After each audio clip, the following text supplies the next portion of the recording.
साम सदाशिव। उम्मीद है आप सभी ठीक होंगे। तो आज हम जिस विषय में बात करेंगे वो है महर्षि विश्वामित्र। विश्वामित्र के बारे में तो आपने सुना होगा कि वो बहुत बड़े ऋषि हैं। तो वो राजा से ऋषि कैसे बने, यही कथा आज मैं आपके साथ कुछ संक्षिप्त शब्दों में कहना चाहूँगा। तो चलिए वीडियो को शुरू करते हैं। बोल के शिव शक्ति की जय। विश्वामित्र गाधी के पुत्र थे।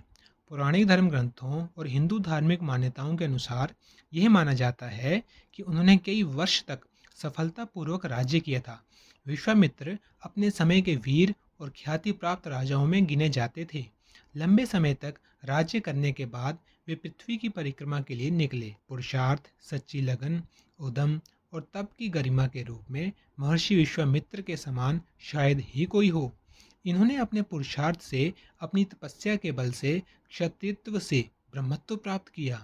राजऋषि से ब्रह्मऋषि बने, देवताओं और ऋषियों के लिए पूज्य बन गए। विश्वामित्र को सप्तऋषियों में अन्यतम स्थान प्राप्त हुआ था। अपनी तपस्या के बल और योग से वे सभी के लिए वंदनीय भी बन गए। ऋषि वशिष्ठ का आतिथ्य। मिथिला के राजपुरोहित शतानंद राम से विशेष रूप से प्रभावित हुए थे। शतानंद ने श्री राम से कहा, हे राम, आपका बड़ा सौभाग्य है कि आपको विश्वामित्र जी गुरु के रूप में प्राप्त हुए हैं। ऋषि विश्वामित्र बड़े ही प्रतापी और तेजस्वी महापुरुष हैं। ऋषि धर्म ग्रहण करने के पूर्व ये बड़े पराक्रमी और प्रजावत्सल नरेश थे। प्रजापति के पुत्र कुश, कुश के पुत्र कुशनाभ और कुशनाभ के पुत्र राजा गादी थे। वे सभी शूरवीर, पराक्रमी और धर्मपरायण थे। विश्वामित्र जी उन्हीं गादी के पुत्र हैं। एक दिन राजा विश्वामित्र अपनी सेना को लेकर वशिष्ठ ऋषि के आश्रम में गए।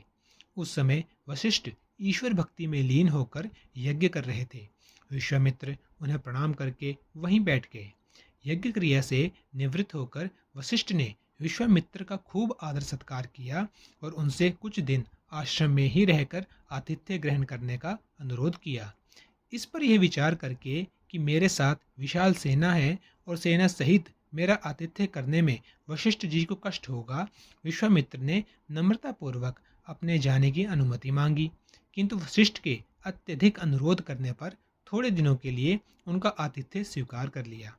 वशिष्ठ ऋषि ने कामधेनु गौ का आवाहन करके उससे विश्वामित्र तथा उनकी सेना के लिए 6 प्रकार के व्यंजन तथा समस्त प्रकार के सुख सुविधा की व्यवस्था करने की प्रार्थना की। उनकी इस प्रार्थना को स्वीकार करके कामधेनु गौ ने सारी व्यवस्था कर दी। वशिष्ठ के आतिथ्य से विश्वामित्र और उनके साथ आए सभी लोग बहुत प्रसन्न हुए। कामधेनु को मांगना। कामधेनु गौ का चमत्कार देखकर राजा विश्वामित्र ने उस गौ को प्राप्त करने के विचार से वशिष्ठ से कहा, मुनिवर, कामधेनु जैसी गौ वनवासियों के पास नहीं, राजा महाराजाओं के पास शोभा देती है, अतः आप इसे मुझे दे दीजिए। इसके बदले में मैं आपको सहस्त्रों स्वर्ण मुद्राएं दे सकता हूँ। इस पर वशिष्ठ ऋषि बोले, राजन, यह गौ मेरा जीवन है और इसे मैं किसी भी कीमत पर किसी को नहीं दे सकता। वशिष्ठ के इस प्रकार कहने पर विश्वामित्र ने बलात् उस गौ को पकड़ लेने का आदेश दे दिया और उनके सैनिक उस गौ को डंडे से मार मार कर हाँकने लगे। कामधेनु गौ ने क्रोधित होकर उन सैनिकों से अपना बंधन छुड़ा लिया और वशिष्ठ के पास आकर विलाप करने लगी। वशिष्ठ बोले, हे कामधेनु, यह राजा मेरा अतिथि है, इसलिए मैं इसको शाप भी नहीं दे सकता और इसके पास विशाल सेना होने के कारण इससे युद्ध में भी विजय प्राप्त नहीं कर सकता। मैं स्वयं को विवश अनुभव कर रहा हूँ। उनके इस वचनों को सुनकर कामधेनु ने कहा, हे ब्रह्मर्षि, एक ब्राह्मण के बल के सामने क्षत्रिय का बल कभी श्रेष्ठ नहीं हो सकता। आप मुझे आज्ञा दीजिए, मैं एक क्षण में इस क्षत्रिय राजा को उसकी विशाल सेना सहित नष्ट कर दूंगी। कोई उपाय न देखकर वशिष्ठ ऋषि ने कामधेनु को अनुमति दे दी। आज्ञा पाते ही कामधेनु ने योग बल से पहलव सैनिकों की एक सेना उत्पन्न कर दी। वह सेना विश्वामित्रों की सेना के साथ युद्ध करने लगी। विश्वामित्र ने अपने पराक्रम से समस्त पहलव सेना का विनाश कर दिया। अपनी सेना का नाश होते देखकर कामधेनु ने सहस्त्रों शक, हूढ़, बर्वर, यवन और कामभोज सैनिक उत्पन्न कर दिए। जब विश्वामित्र ने उन सैनिकों का भी वध कर डाला तो कामधेनु ने अत्यंत पराक्रमी शस्त्रास्त्रों से युक्त पराक्रमी योद्धाओं को उत्पन्न किया। जिन्होंने शीघ्र ही शत्रु सेना को गाजर मूली की भांति काटना आरंभ कर दिया। अपनी सेना का नाश होते देख विश्वामित्र के 100 पुत्र अत्यंत कुपित हो वशिष्ठ को मारने दौड़े। वशिष्ठ ने उनमें से एक पुत्र को छोड़कर सभी को भस्म कर दिया। अपनी सेना तथा पुत्रों के नष्ट हो जाने से विश्वामित्र बड़े दुखी हुए। अपने बचे हुए पुत्र को राज सिंहासन सौंपकर वे तपस्या करने के लिए हिमालय की कंदराओं में चले गए। कठोर तपस्या करके विश्वामित्र ने महादेव को प्रसन्न कर लिया और उनसे दिव्य शक्तियों के साथ संपूर्ण धनुर्विद्या के ज्ञान का वरदान प्राप्त कर लिया। वशिष्ठ से पराजय। इस प्रकार संपूर्ण धनुर्विद्या का ज्ञान प्राप्त करके विश्वामित्र प्रतिशोध लेने के लिए वशिष्ठ ऋषि के आश्रम में पहुंचे। उन्हें ललकार कर विश्वामित्र ने अग्नि बाण चला दिया। अग्नि बाण से समस्त आश्रम में आग लग गई और आश्रमवासी भयभीत होकर इधर उधर भागने लगे। वशिष्ठ ने भी अपना धनुष संभाल लिया और बोले, मैं तेरे सामने खड़ा हूँ, तू मुझ पर वार कर। आज मैं तेरे अभिमान को चूर चूर करके बता दूंगा कि क्षात्र बल से ब्रह्म बल श्रेष्ठ है। क्रुद्ध होकर विश्वामित्र ने एक के बाद एक आग्नेयास्त्र, वरुणास्त्र, रुद्रास्त्र, ऐन्द्रास्त्र तथा पशुपात अस्त्र एक साथ छोड़ दिए, जिन्हें वशिष्ठ ने अपने मारक अस्त्रों से मार्ग में ही नष्ट कर दिया। इस पर विश्वामित्र ने और भी अधिक क्रोधित होकर मानव, मोहन, गांधर्व, जम्भून, जुम्भण, दानन, वज्र, ब्रह्मपाश, कालपाश, वरुणपाश, पिनाक, दंड, पैशाच, क्रौच, धर्मचक्र, कालचक्र, विष्णुचक्र, व्याय, वायव्य, मंथन, कंकाल, मूसल, विद्याधर, कालास्त्र आदि सभी अस्त्रों का प्रयोग कर डाला। वशिष्ठ ने उन सबको नष्ट करके ब्रह्मास्त्र छोड़ने के लिए जब अपना धनुष उठाया तो सब देव किन्नर आदि भयभीत हो गए, किंतु वशिष्ठ तो उस समय अत्यंत क्रुद्ध हो रहे थे। उन्होंने ब्रह्मास्त्र छोड़ ही दिया। ब्रह्मास्त्र के भयंकर ज्योति से गगनभेदी नाद ने सारा संसार पीड़ा से तड़पने लगा। सब ऋषि मुनि उनसे प्रार्थना करने लगे कि आपने विश्वामित्र को परास्त कर दिया है, अब आज ब्रह्मास्त्र से उत्पन्न हुई ज्वाला को शांत करें। इस प्रार्थना से द्रवित होकर उन्होंने ब्रह्मास्त्र को वापस बुलाया और मंत्रों से उसे शांत किया। पराजित होकर विश्वामित्र मणिहीन सर्प की भांति पृथ्वी पर बैठ गए और सोचने लगे कि निसंदेह क्षात्र बल से ब्रह्म बल ही श्रेष्ठ है। अब मैं तपस्या करके ब्राह्मण की पदवी और उसका तेज प्राप्त करूंगा। इस प्रकार विचार करके वे अपनी पत्नी सहित दक्षिण दिशा की ओर चल दिए। उन्होंने तपस्या करते हुए अन्न का त्याग कर केवल फलों पर जीवन यापन करना आरंभ कर दिया। 1000 वर्ष तक तपस्या करने के पश्चात ब्रह्मा ने प्रकट होकर कहा, हे राजऋषि, तुमने अपने तप से सब लोग जीत लिए हैं।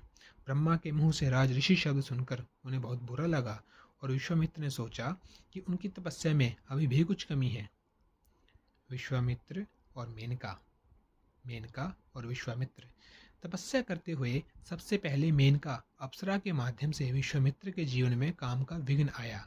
ये सब कुछ छोड़कर मेनका के प्रेम में डूब गए। जब इन्हें होश आया तो इनके मन में पश्चाताप का उदय हुआ। ये पुनः कठोर तपस्या में लगे और सिद्ध हो गए। काम के बाद क्रोध ने भी विश्वामित्र को पराजित किया। क्षत्रियत्व से ब्रह्मत्व।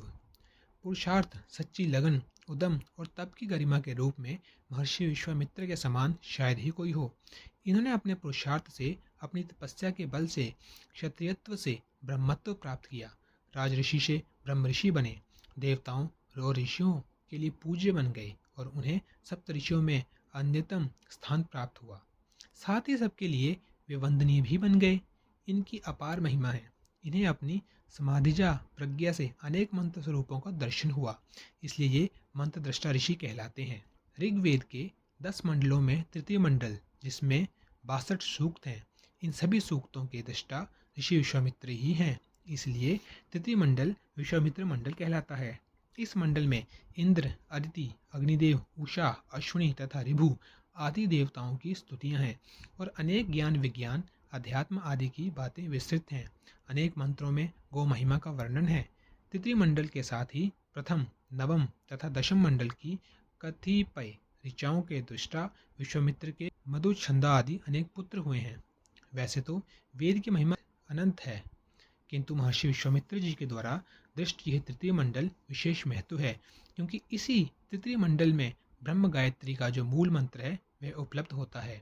इस ब्रह्म गायत्री मंत्र के मुख्य दृष्टा तथा उपदेष्टा आचार्य महर्षि विश्वामित्र ही हैं। ऋग्वेद के तृतीय मंडल के 62वें सूक्त का 10वां मंत्र गायत्री मंत्र के नाम से विख्यात है, जो इस प्रकार है: तत्सवितुर्वरेण्यं भर्गो देवस्य धीमहि धियो यो नः प्रचोदयात्। यदि महर्षि विश्वामित्र न होते तो यह मंत्र हमें उपलब्ध न होता। उन्हीं की कृपा से, साधना से ये गायत्री मंत्र प्राप्त हुआ है। यह मंत्र सभी वेद मंत्रों का मूल है, बीज है।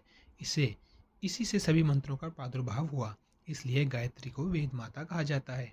यह मंत्र सनातन परंपरा के जीवन में किस तरह अनुसूत है तथा इसकी कितनी महिमा है, यह तो स्वानुभव सिद्ध है।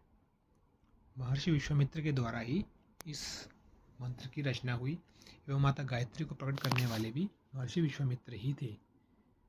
तो उम्मीद है आपको ये जानकर अच्छा लगा होगा। अगली वीडियो में किस विषय पे बनाऊं, आप मुझे सुझाव दे सकते हैं। यदि आपका कोई प्रश्न भी हो जिसकी जिज्ञासा आपके मन में उठ रही हो, आप वो भी पूछ सकते हैं। यदि संभव हुआ तो मैं उसका जवाब देने का प्रयत्न ज़रूर करूँगा। तो मिलते हैं किसी नई वीडियो में। तब तक के लिए वीडियो को लाइक करें, चैनल को सब्सक्राइब करें। ओम नमः शिवाय।